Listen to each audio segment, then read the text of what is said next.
안녕하세요. 캐나다 밴쿠버 해피맘입니다. 반갑습니다.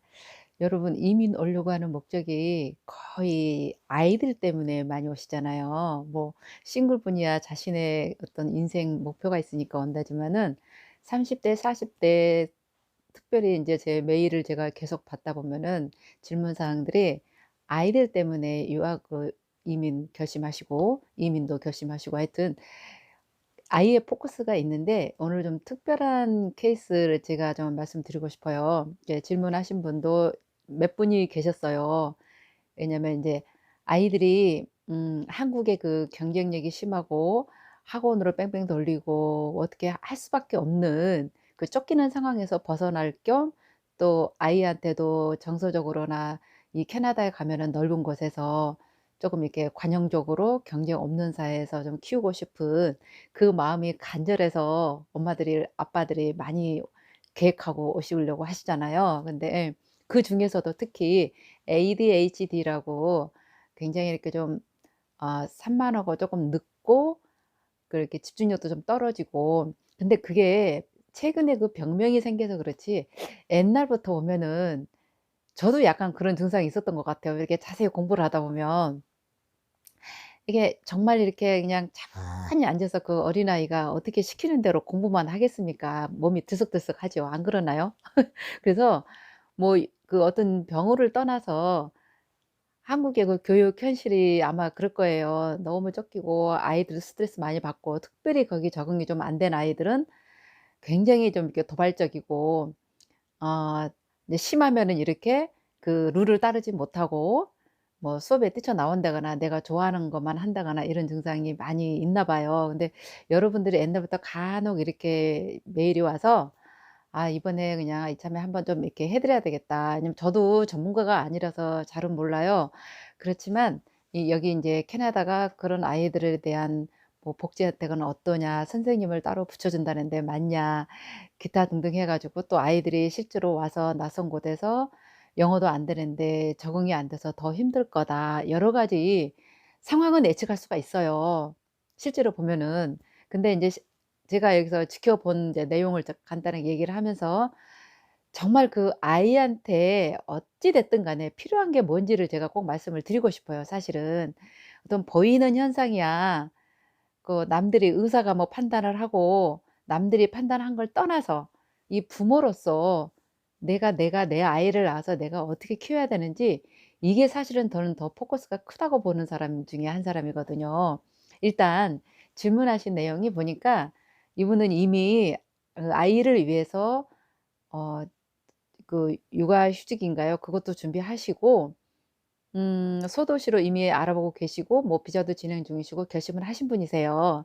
근데 인제 이 아이를 위해서 정말 여기 와서 적응하느냐 못하느냐 기로에 서 가지고 혼자 그냥 아이만 데리고 혼자 1년 동안 한 여행을 가 버릴까 어쩔까 굉장히 그 복잡한 심정이 가슴이 참 아파요. 저도 인제 아이를 키워본 입장으로서 인제 특히 인제 워킹맘으로 계시다가 인제 이 아이하고 정말 오붓한 시간도 갖고 싶고 그러시는 것 같은데 그 질문 중에 선생님 배정 뭐 사회복지사 따로 두고 이거는 우리나라는 안 그러나요? 그러니까 예를 들어서 어떤 문제가 있으면 아이한테나 어른한테 문제가 있고 그러면은 다 이런 혜택은 다 있다고 저는 생각을 하는데 인제 이 아이 같은 경우는 학교를 일단 가야 되잖아요. 학교를 가게 되면은 제가 옛날에 언급했을 거예요. 그 티칭 어시스턴트라고. 그러니까 학교에 정규 학교에 들어갔을 때는 뭐 심한 증상이 아니면은 그냥 정규 학교 여기는 그냥 보내면서 같이 어울리게 하거든요. 그게 사실은 가장 좋고. 그래서 선생님 혼자 보통 18 에서 20 명 전후로 이렇게 케어를 하는데 혼자 힘들어요. 바로 이런 경우 때문에요. 그래서 티칭 어시스턴트를 옆에서 따로 인제 이 혼자 좀 발달이 늦거나 진도를 못 따라가거나 굉장히 집중력이 떨어지거나 이런 아이들을 위해서 옆에서 개별적으로 이렇게 돌봐주는 프로그램이죠.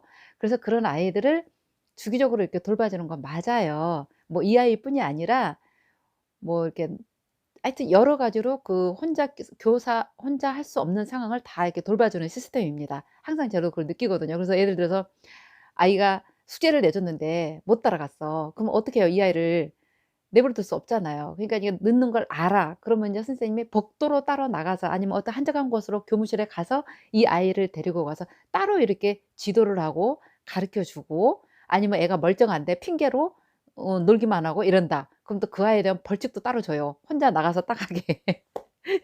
이게 개별 지도는 굉장히 잘 돼 있어요. 그리고 사회복지사라는 개념은 저도 옛날에 이 경우를 봤는데, 아이가 어떤 문제가 있을 때는 그 사회복지사한테 갑니다. 그래서 특별 교육을 이렇게 받지요. 이게 지도도 받고, 또 그분은 계속 이 아이를 관찰을 하면서 무엇이 필요한지, 정부에서 어떤 혜택을 줘야 되는지 이런 시스템은 다 되어 있어요, 사실은. 그런데 지금 이 부부 같은 경우는 유학 후 이민을 생각하고 계세요. 제 개인적인 생각으로는 어차피 유학 후 이민을 하려면은 전공을 선택해야 되잖아요. 이 엄마든 아빠든 두 분 중에 한 분이 특수 아동 교육이나 아니면 차일드 케어 쪽 교육 프로그램 쪽에 관심을 가졌으면 해요. 사실은 이 부모 마음이 아이를 잘 키우고 아이가 잘 되는 거 외에 무슨 목표가 있나요?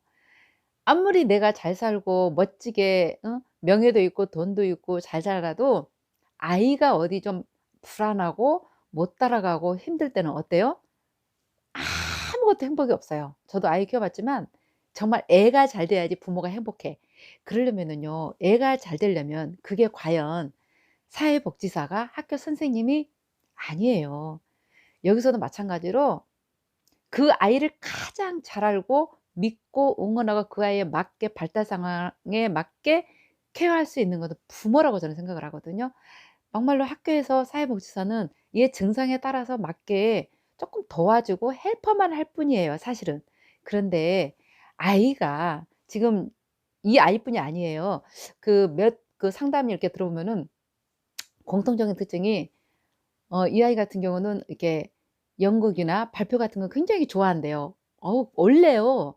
자기가 좋아하는 거는 발달하게 돼 있어요. 그럼 이거를 키워 줘야 돼요. 이 키워 주는 거는 선생님도 사회복지사도 못 해요. 인제 여기 오시려고 계획하셨으면은 어차피 처음에 부모도 아이도 낯선 환경에서 그 말 안 되는 영어와의 들으면서 해야 되는 상황이 굉장히 어려움을 발생을 합니다.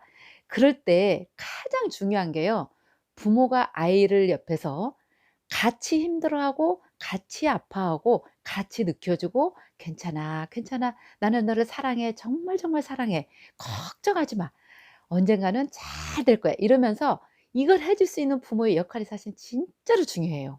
저는 이걸 못 해 줬어요, 애들한테. 나중에 고백을 받았어요. "엄마, 내가 얼마나 힘들었는지 알아?" 그래서 마음이 아프더라고요. 그래서 부모님이 정말 특수 아동이든 그 차일드 케어 공부를 하면서 내 아이는 내가 키워 주고 내가 믿어 줘야 되고요. 그리고 이 아이가 연극을 좋아해, 운동을 좋아해, 뭐를 좋아해, 그러면은 그쪽으로 같이 다니면서 같이 놀아 줘야 돼요. 가장 우리 한국 부모들은 못하는 게 못 놀아 줘, 아이들하고. 돈만 벌어서 그 돈으로 학원 보내고 어디 보내 버리고 애들 그냥 전체 단체 생활을 이렇게, 이게 아니에요. 여기 아이들은 보면요, 부모가 아빠는 아빠 친구들끼리 엄마는 엄마 친구들끼리 나 노는 걸 거의 못 봐요. 정말요. 모두 다 아이들하고 부모님들하고 함께 캠핑 가고 함께 놀고 같이 사랑해 주고 항상 불안하지 않게 부모가 옆에서 있어 줘서 아이들이 굉장히 안정적이고요. 조용하고 매너도 있고, 그런 이유가 부모가 아이들하고 같이 놀아 줘서 그래요. 제가 나중에 한번 이 영상도 만들 거예요. 왜 부모가 아이들하고 놀아 줘야 되는지. 지금도 우리 큰아이들 보니깐요, 내가 놀아 줄 때 제일 좋대요. 쓸데없는 잔소리하고 이래라 저래라는 게 제일 싫고, 아무 생각 없이 저는 이거 게임 있어요. 저는 당구도 같이 쳐 주고요. 카약도 같이 타 주고요. 뭐든지 마음을 싹 비우고, 내가 하고 싶겠습니까, 이 나이에? 근데 그렇게 해 주니까 아이들이 너무 좋아해요. 근데 왜 그런가 봤더니 엄마한테 부모한테 이렇게 사랑을 받는 느낌을 받나 봐요. 그러면 애들이 안정적이고 행복해요. 세상에 그 누구가 엄마처럼 아빠처럼 그 마음으로 같이 져 주기도 하고 깔깔대고 웃어 주고 놀아 줄 수 있을까요? 복지사가요? 선생님이요? 못해요. 아이하고 정말 마음껏 웃고 울고 떠들고 놀 수 있는 건 부모밖에 없어요. 과연 저는 그렇게 생각해요. 이거를 우리가 못 해 줘서 우리 아이들이 스트레스 받아서 짜증을 막 내고 불안해하고 외로워하지 않나. 제가, 제가 그랬어요. 제가 한국에서 그랬고 여기서도 초반에 그랬었어요. 제가 이거 깨달은 지 얼마 안 돼서 다 큰 아이들 데리고 "얘들아 산에 가자." "싫어? 그럼 뭐 하고 싶은데?" "카약?" "오케이." 배 타는 거 제가 뭐가 좋아하겠어요. "그래 가자." 그래서 2-3년 전부터 카약도 타고 뭐든지 아이들이 그 눈높이에 맞춰서 하니까 언젠가부터 아이들도 내가 좋아하는 거 그거를 쪼끔씩 하기 시작하더라고요. 이게 가족만이 할 수 있어요 사실은. 그래서 이런 경우 좀 많은 부모님들이 내 아이가 한국에서 적응을 못하고 힘들어서 캐나다에 가면 자동으로 사람들이 관용을 베풀고 경쟁 사회도 아니고 잘 이해해 주고 그래서 가야지. 안 돼요. 남들은요 그냥 봐 주고 이해만 할 뿐이지 내 아이가 성장을 해야 되잖아요. 그리고 희망을 갖고 용기를 갖고 꿈을 갖고 나아가 줘야 되잖아요. 사랑을 받으면 아이들이요 불안해하지 않아요. 근데 착각해요. 일방적인 내가 집착으로 사랑은 절대 사랑이 아닙니다. 그 사랑이 아니에요. 아이가 필요한 게 뭐고 부족한 게 뭔지를 깨달아야 돼 내가. 그래서 거기에 맞춰서 눈높이를 맞춰서 내가 아이 가까이 가 가지고 정말 아이한테 필요한 게 뭔지 아이가 원하는 말이 무엇인지 원하는 응원이 무엇인지 그거를 보고서 부모님이 정말 지금부터 그런 공부를 하셨으면 좋겠어요. 그러면은 캐나다에 와서요. 내버려 두면 그게 되나요? 안 됩니다. 내가 미리 공부하고 알아서 아이의 눈높이에 맞춰서 하면요. ADHD 그거요. 아무것도 아니에요 사실은. 여러분 할 수 있어요. 쪼끔만 애들이 산만하고 집중력 없고 잘 안 하면 막 이렇게 변명을 요즘 갖다 붙이는데 저는 그게 오히려 더 안타까운 것 같아요. 충분히 가만히 생각을 해 보세요. 정말 아기 때부터 엄마가 순수한 마음으로 이 아이의 건강과 미래가 걱정돼서 정말 순수하게 사랑했는지 아니면 이 아이를 똑똑하게 잘 키워서 멋들어지게 키워서 정말 훌륭한 사람이 만들기 위해서 내가 기계처럼 키웠는지 아니면 내가 돈을 많이 벌어서 이 아이가 남부를 줄 아는 좋은 옷에 좋은 학교 사립학교 좋은 가방 메이크업 해서 그렇게 해서 아이를 키웠는지 이게 정말 묵상해 봐야 돼요. 안 그러나요? 그래서 지금 이 부모님들한테 꼭 해 주시니까 정말 그런 걸 내가 공부를 먼저 해서 내가 전공을 해서 내 아이를 정말 훌륭하게 키울 수 있는지는 부모한테 달렸다는 거를 명심하셔야 돼요. 실제로 외국의 사례들을 보면요. 이렇게 가끔가다 나와요. 미라클 기적 보면은 다 포기하고 신체가 다 불구인데도 엄마가 아빠가 둘 중에 부모가 서로 믿고 사랑해 주고 끝까지 포기 안 하고 아이를 끝까지 곁에서 지켜 주고 응원해 주고 직접 가르치고 직접 인도해 줬을 때 애들이 자리를 잡고 정상인으로 살아가는 경우는 굉장히 많이 봅니다. 그거는 부모 역할이에요. 그다음에 아이들이요. 특히 요즘 하나 둘 밖에 안 돼요. 특히 하나의 아이들이 그런 경우가 많아요. 외롭고 우울하고 자신감 없어서 폭발적인 성격이 나온다거나 적응을 잘 못한다거나 굉장히 흔합니다 이게. 그런 아이들은요. 저도 이거는 좀 후회했어요. 펫을 강아지든 고양이든 줘야 돼요. 왜 그러냐면요.